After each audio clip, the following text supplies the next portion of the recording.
खुश रह, बैठा बैठा। बोला काय खातिर मिले आइलू है?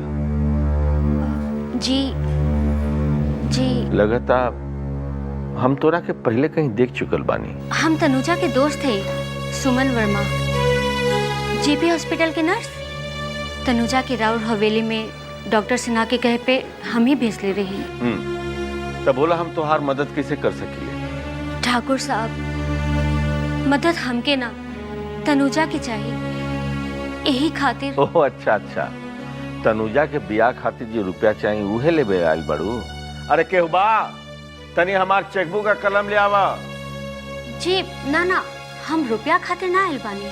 तब का विक्की बाबू रवा से कुछ ना बतौनी? हाँ का हम पूछे तानी कि का ना बतौलन है विक्की बाबू?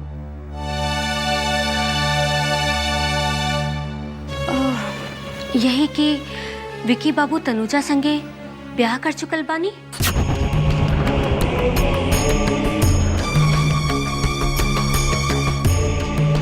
लड़की उठा उठा, बाहर जा। हम कहता नहीं बाहर जा। हम बहुत आस लेके न्याय के उम्मीद से आए थे, बाकी एजा तो। ए लड़की, आज तक हम सुन ले रहे कि दुनिया में ऐसनो आदमी होला जो अपना खूबसूरत बेटी के हथियार बना के अमीर आदमी के लूटेला। पहले तो हम विश्वास ना करत रही, ताकि आज तुम्हारी छोटा और घटिया बात सुन के हमरा विश्वास हो गई कि दुनिया में ऐसनो हो सकेला। सुनी जी, चुप करी, रवा जाइए जैसे टकराए। ठाकुर साहब, शायद विक्की बाबू की याद ना बा, बाकी ये सच बा। आज न तो कल विक्की बाबू के जरूर याद आई, बाकी वो बखत शायद देर न हो जाए, नुकसान राउर भी हो जाए।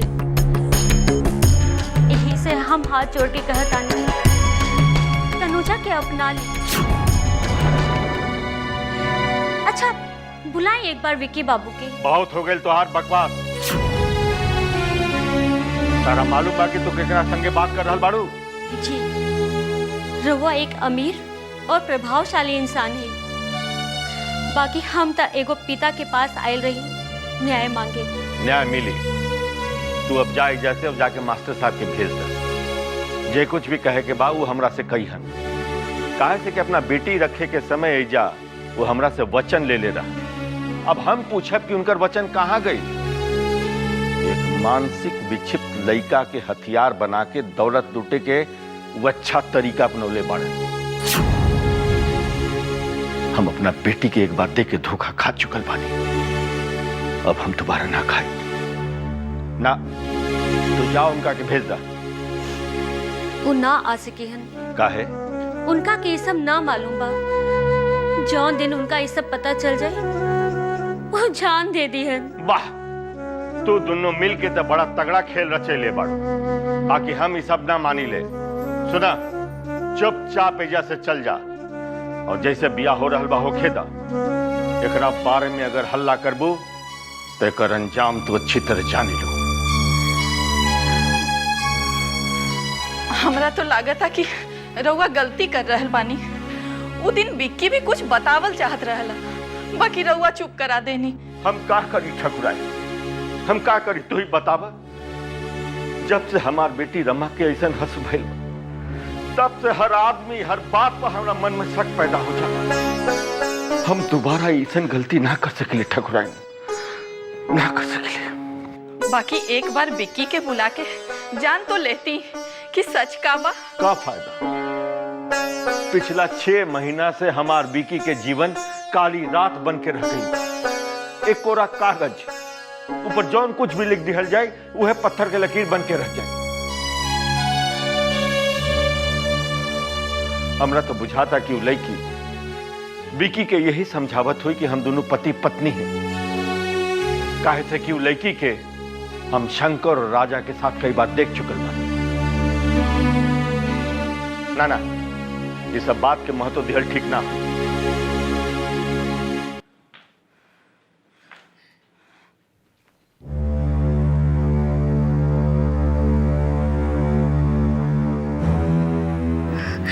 माई, पता ना हमरा के ऐसा लगा था कि वो लड़की ठीक कहती है। भैया जरूर तनुजा के अपन जीवन साथी बनौले हुई है, काहे कि वो दिन हमार मांगे के सिंदूर दिखा के कहत रहलन कि तनुजा के मांगे के सिंदूर कहाँ बा। हमरा साथे जे कुछ भइल है उहे कारण से बाबूजी तनुजा और भैया के भी गलत समझ रहल बाड़न। ऐसा ना होके कि हमार वजह से वो लोग की जिंदगी भी बर्बाद हो जाए। हम का कर सकिले बेटी, हम तो ये बियाह के कब्बो ना झूठला पाई। काहे से कि हम गवाह बानी कि विक्की तनुजा से बियाह कैले बा।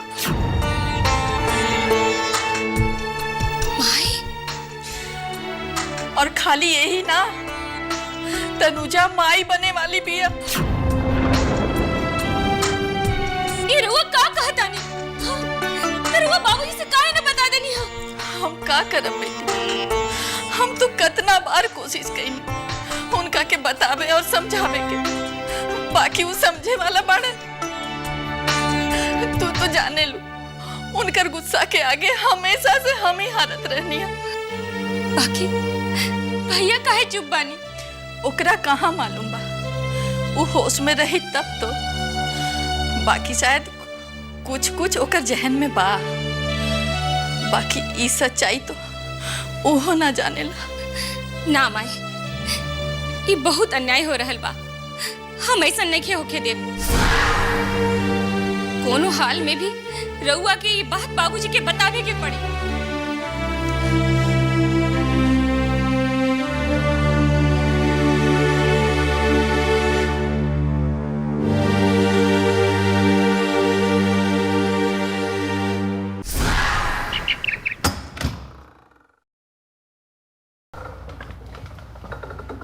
चुपचाप तैयार हो जा, बहुत तोहर मनमानी हो गई। अब जे हम कहब वही करे के पड़ी। अगर जहर खाए के इतना ही शौक रहे तो उहे काहे ना जहर खा ले। इहा काहे चले ले हमनी के मुंह पर काली पोते का दे। अब इधर बाबूजी और महादेव भैया जे कुछ चाहिए ना वही होई।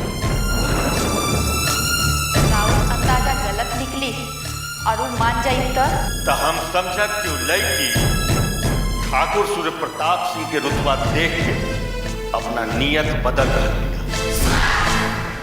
सिंदूर तो ठाकुराइन मिटा देले रही तो राज बाबू से ब्याह कर लेती। यही ना तोरा के समाज जिए ना दी और ना तो हर परिवार कबो माथा उठा के जी सकी।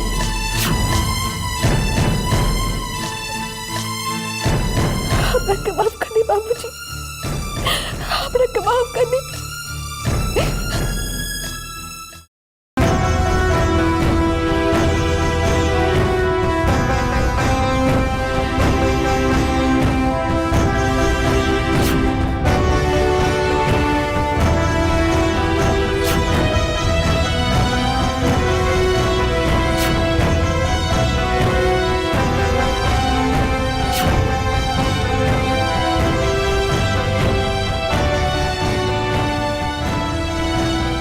जब तक जियब तब तक केहू के कोनो सुख चैन ना मिली।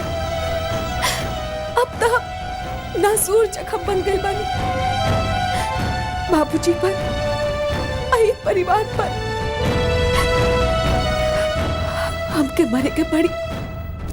हाँ, यही ठीक होई, हमके मरे के पड़ी।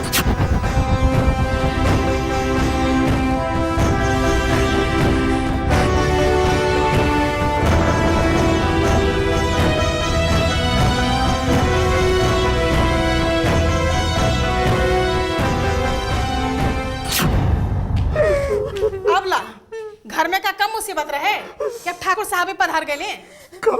ठाकुर साहब? हाँ। अचानक तनु के भाई देखा तो नहीं देखा। अब हम का देखी जी? ठाकुर साहब रवा अचानक कैसे? कहाँ बाड़ी हो लड़की? हम पूछा तानी कहाँ बाड़ी हो लड़की? क्या बात पर ठाकुर साहब? पहले तनिया स्थिर होके बैठी। ना, हमें जा बैठे नहीं खी आई। वो लड़की के बुलाई, तनुजा के हमरा सामने बुलाई। के तनुजा का कहले बिया? तनुजा का कहले बिया? अरे पूछी कि का ना कैले बिया, लेकिन चोरी कर लिया।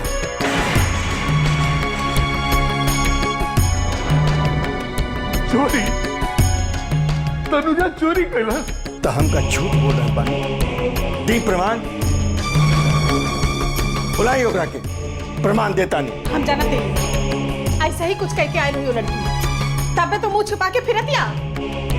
ठाकुर साहब लगातार कहीं कोनो गलती हो रहा बा। ठाकुर साहब तनुजा चोरी ना कर सकेली। ठाकुर साहब चोरी ना कर सकेली। चोरी ना कर सकेली? बुलाई तनुजा के, हम प्रमाण देता नहीं।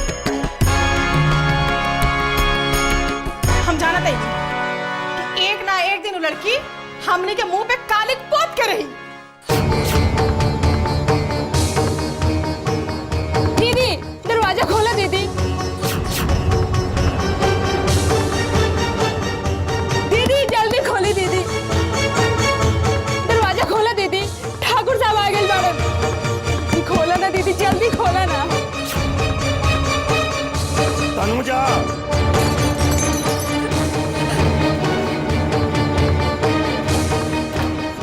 दीदी जल्दी चलिए, ठाकुर साहब घूमना है मैडम। जल्दी चली दीदी, ना जाने काका बाबूजी से कहा था। दीदी जल्दी चली ना दीदी, जल्दी चली।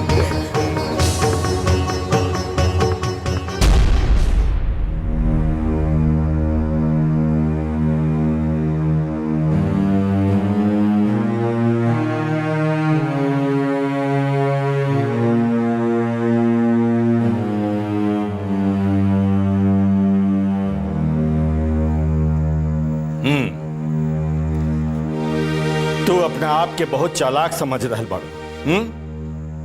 तो समझ लू कि चोरी करके चल अबू और केहू के पता ना चली। ए लड़की, नजर उठा के हमारी तरफ देखा और बात करा। तू हमार भरोसा काहे तोड़ लू? बाकी हम का कहनी बाबूजी? तू चोरी ना कैलू? हमार वंशज, हमार धरोहर, हमार कुल दीपक के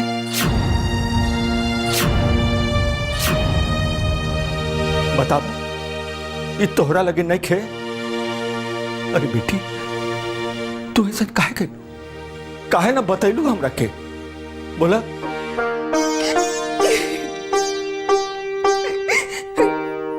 हम हिम्मत ना जुटा पैनी बाबूजी, ना जुटा पैनी। बेटी, जौन गलती तू नइखो कैले, ओकर सजा तू काहे भोगू? अरे ओकर सजा तो ऊ भोगी जी गलती कैले बा। अरे के बा? बुलावा बंदर के जे गलती कैले बा, ओकरा हाथ में ओकर कीमती मोती के माला सौंपे के बा।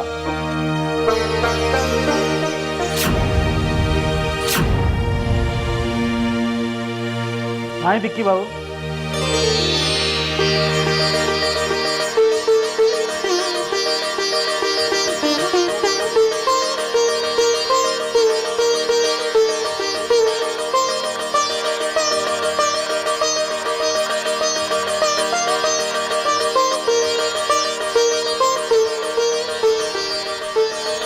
मास्टर साहब, हम राउर गुनाहगार बानी। रउआ कहले रही कि तनुजा केहू के अमानत बिया, बाकी हम ओकर रक्षा ना कर पाऊंगे। हम चाहता नहीं कि रउआ अपना बेटी के हमरा बेटा विकी के हाथे सौंप दी।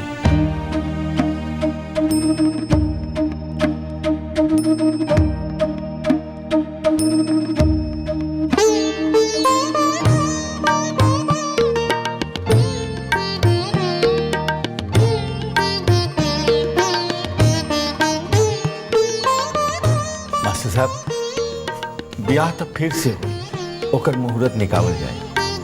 बाकी हम चाहता नहीं कि अपने घर के लक्ष्मी के हम साथे ले जाए।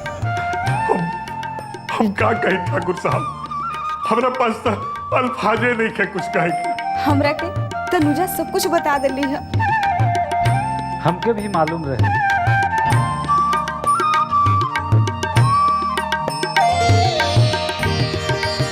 तो खाली अब ले हम ही अनहरिया में रहे। अरे अब तो अंजुरिया हो गई ना। नहीं ठाकुर साहब, मिठाई खाएं। अरे वो तो हमार संधि हो गई ना, अब तो मजाक करे में कोनो पाबंदी नहीं के। हाँ जरूर खावे मिठाई।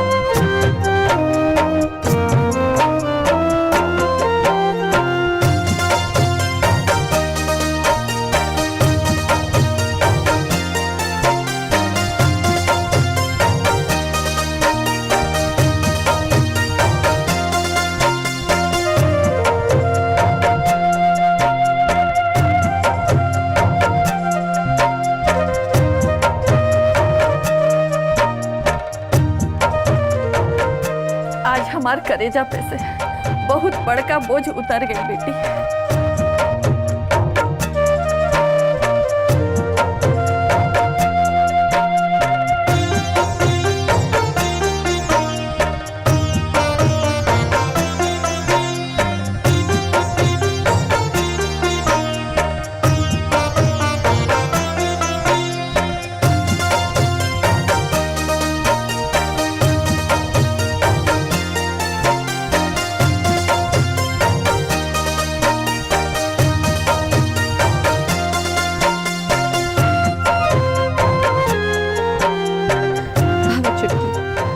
घर में आवा।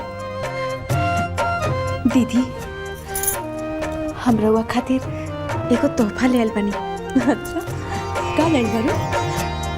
हमार कोख में जन बच्चा पला था वो रउआ के माई कही, रउआ गोदी में खेली।